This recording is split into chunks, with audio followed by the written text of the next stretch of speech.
I have been running out of batteries between my YouTube camera microphone, this one, and other devices in the house.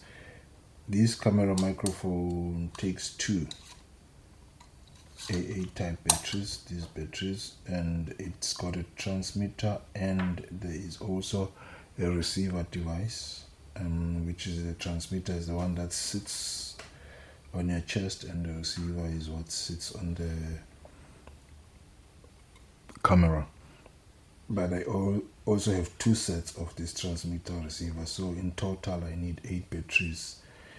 And not only that, but I use the same type of batteries for other devices in the house as well. Like for this trimmer, it also takes 2 of these batteries, and it works quite well. But I do have other type of batteries. I have these Alice batteries, and I have these GP batteries. But what I found is that the Energizer outperforms these other 2 batteries.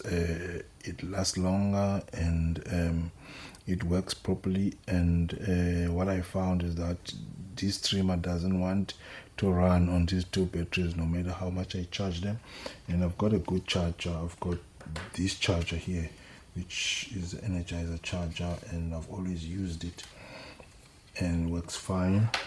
And these batteries, I've had them for many years. Actually, this one I've had them for over 10 years now. And this is a set that was one of my first sets, and you can see the plastic is peeled up, but still runs quite well, and they do charge quite well, and I've been using them ever since.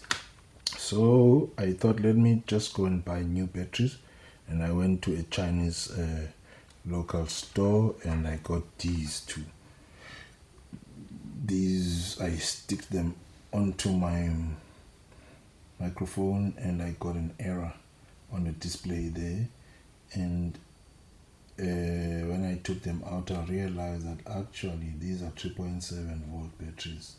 And on investigation, I found actually these are lithium ion batteries, whereas the most popular technology for these it's nickel cadmium or nickel metal hydride. But nickel cadmium, I don't think they use that a lot these days. I think nickel metal hydride is the one that is used on these 3, but these are lithium ion batteries. So the lithium ion batteries come in a much higher voltage, 3.7, as opposed to a 1.2 for these ones here. So I then tried to test them with my tester. There's my tester. Put one here, and there. I got a 3.97 volts, which is about 3.8 volts, close to 4 volts in fact, per battery. Whereas these ones here, if you test them with your tester, you get much lesser voltage. You get 1.3 volts per cell. So one has to be careful when you're buying batteries to replace for your device, because if you get these ones, it might damage your device. Thank you for watching. Please like and subscribe.